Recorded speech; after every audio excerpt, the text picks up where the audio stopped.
जय श्री राम मित्रों। रामं रामानुजं सीतां भरतं भरतानुजं सुग्रीवं वायुसूनुं च प्रणमामि पुनः पुनः प्रणमामि पुनः पुनः। श्री सीतारामचंद्र भगवान की जय। श्री हनुमान जी महाराज की जय। श्री गोस्वामी तुलसीदास जी महाराज की जय। प्रिय मित्रों, ये अपनी मानस व्याख्यान माला जो चल रही है, इसमें नित्य एक चौपाई या दोहे का वाचन करके उसका शब्दार्थ करके और मूलार्थ भावार्थ बताने की जो पद्धति है, उसके आधार पर यह अपना एक 10-15 मिनट का वीडियो रहता है। उसको आप अंत तक सुने, देखें और अधिक से अधिक लोगों में पहुंचाएं, शेयर करें। और जो अपना YouTube चैनल है इसको सब्सक्राइब करें, ताकि वहाँ पर जो भी वीडियो अपलोड होते हैं वह आपको लोड होते ही उसकी सूचना प्राप्त हो जाए, ऐसी आपसे अपेक्षा है। गूगल पे जाकर के मानस व्याख्यान माला आप लिखेंगे, वैसे ही आपका YouTube चैनल खुल जाएगा। या एस्ट्रोलाइज़र जितेंद्र शास्त्री लिखेंगे, उससे भी अपना YouTube चैनल खुल जाएगा। आइए आज का जो प्रसंग है उस पर प्रकाश डालते हैं। आज एक दोहा है बालकांड का और क्रमांक में उसी का वाचन करते हैं। बड़ा ही मार्मिक है कि वंदहु संत समान चित, हित अनहित नहीं कोई। अंजलि गति शुभ सुमन जिमी, सम सुगंध कर दो। बंदहु संत समान चित, हित अनहित नहीं कोई। अंजलि गति शुभ सुमन जिमी, सम सुगंध करि दो। ये रामचरितमानस का दोहा है और बड़ा ही अद्वितीय दोहा है। आइए इसके शब्दों का शब्दार्थ करते हैं, उन पे प्रकाश डालते हैं। बंदों माने मैं उनको नमन करता हूँ, प्रणाम करता हूँ। किसको? तो कहा संत को। संत माने ये वेश नहीं है, वृत्ति है। संत कोई वेश नहीं है, ये वृत्ति है। वह किसी भी वेश में रहता है, उसका यदि स्वभाव सरल है तो वह संत है। और समान यानी कि हमेशा एक जैसा रहता है, उसके लिए कोई अपना और कोई पराया नहीं है, वो समान है। अब इसकी आगे चल कर के इस पर व्याख्या करेंगे। लेकिन समान माने एक समान रहने वाला, सबके लिए बराबर। और इसके बाद जो अर्थ है, चित माने जो एक मन की गति है, मन का चित है, मन की गति है, उसको चित कहते हैं। और हित माने यहाँ पर, हित माने वैसे कल्याण भी होता है, और यहाँ पर हित का मतलब मित्र से है। हित माने मित्र, और अहित माने, अनहित माने जो शत्रु है। हित माने मित्र और अनहित माने जो आपका अकल्याण चाहता है, वह आपका अनहित है। और नहीं को, नहीं माने नहीं, कोई माने कोई भी।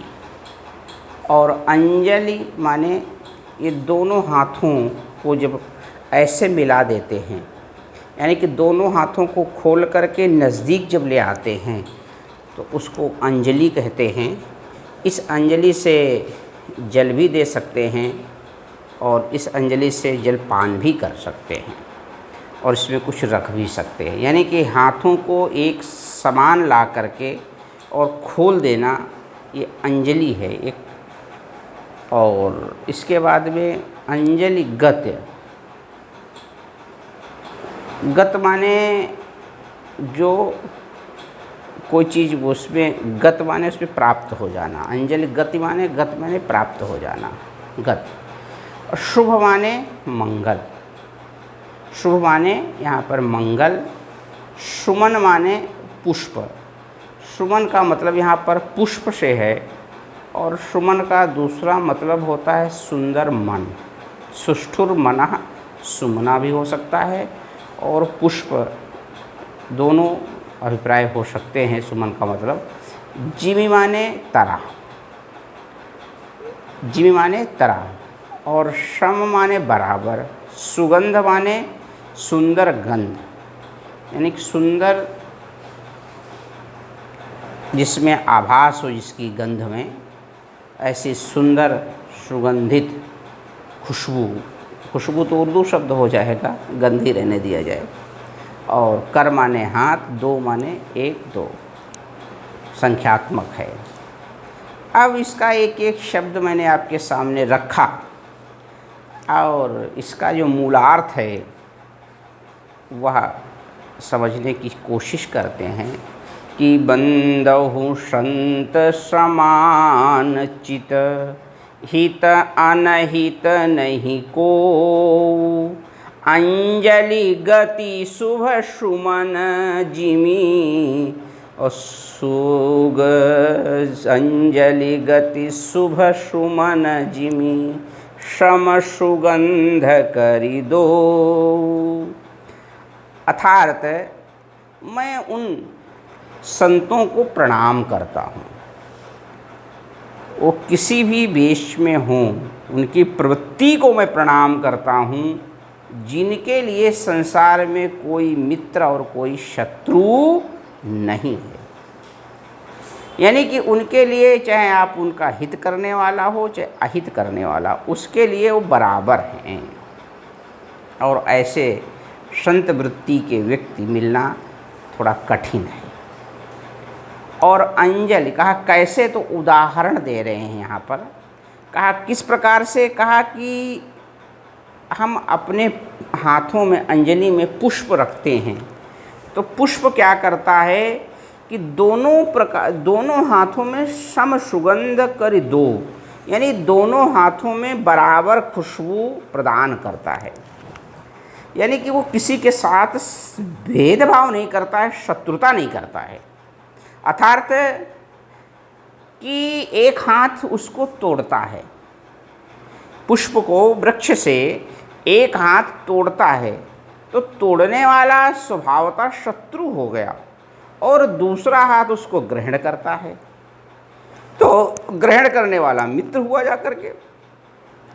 तो जो तोड़ने का कृत्य कर रहा है, कार्य कर रहा है, उसको तो खुशबू नहीं मिलनी चाहिए।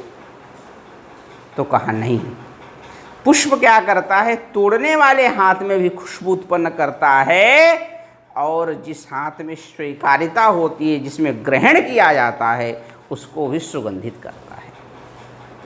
इसी प्रकार से जिनकी वृत्ति संत है, जो संत हैं, वह उनके लिए कोई संसार में ना मित्र है और ना शत्रु है, उनके लिए सब कुछ बराबर है।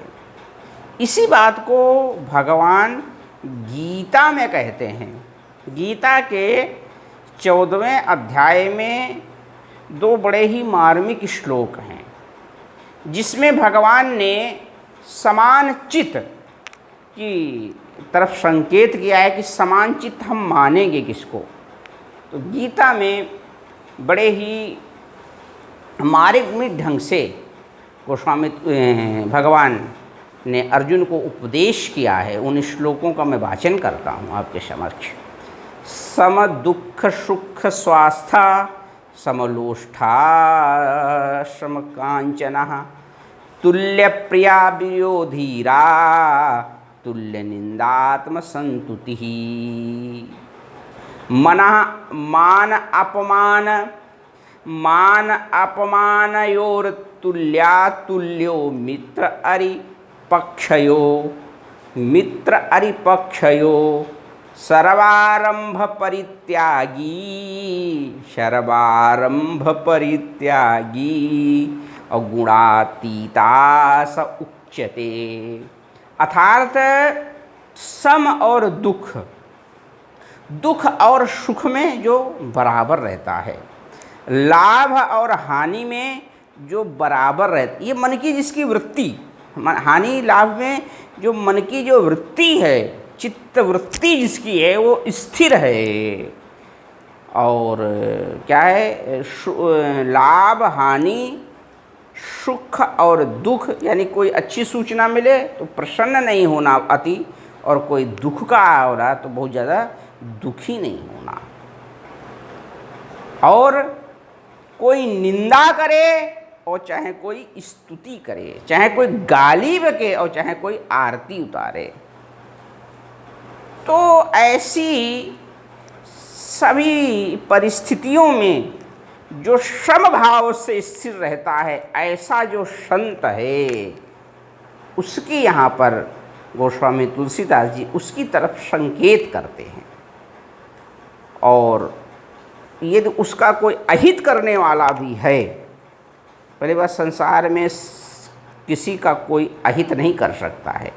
यदि मान लो किसी के अंदर दुर्भावना उत्पन्न हो गई और वह अहित, उसको अहित करने से लाभ नहीं प्राप्त होने वाला है, लेकिन आपका हित हो जाए इसी से वो अपने अंदर प्रसन्नता महसूस करता है, ऐसा दुर्बुद्धि वाला व्यक्ति भी उसका कुछ नहीं कर पाता है। और वो समान रूप से जब रहता है तो बंदहु संत समान चित, ये जो संत है समान चित जिसका है, ऐसे संतों का गोस्वामी तुलसीदास जी आदर करते हैं और कहते हैं कि सर्वारंभ परित्यागी गुणातीता स उच्यते। ये है समान चित, ऐसे जो स्थिर चित है, यानी कि विपरीत परिस्थितियों में भी जो डिगता नहीं है, हलता नहीं है और अपनी विचारधारा को लेकर के चलता रहता है, ऐसा जो संत है, उस संत की तरफ संकेत सम दुख सुख स्वास्था समलोष्टास कांचनः, यानी कि जो हर एक परिस्थिति में समान रहता है, निरंतर अपनी आत्मा में स्थिर रहता है, ऐसा कह सकते हैं। समा सर्वेषु भूतेषु मद भक्ति लभते परम। फिर भगवान गीता में कहते हैं ऐसा जो समान चित्त संत है, तो समा सर्वेषु भूतेषु मद भक्ति लभते परम, उसको मेरी भक्ति की प्राप्ति होती है। और इस प्रकार की वृत्ति रखने वाले को, एक मानस की चौपाई है कि कुल्हाड़ी क्या करती है, वो चंदन के वृक्ष को काटना चाहती है, लेकिन कुल्हाड़ी तो उसको काटना चाहती है, लेकिन चंदन अपनी शीतलता और सुगंध उसको भी प्रदान करता है। आप कितना भी अहित करो, लेकिन हम अपनी प्रवृत्ति को क्यों छोड़ देंगे? हमारी प्रवृत्ति है कि आपका कल्याण करना, आपके अंदर सुगंध आए, क्योंकि हम सुगंध हैं, और आपका कार्य काटना है, तोड़ना है, ये आपकी दुर्बुद्धि है।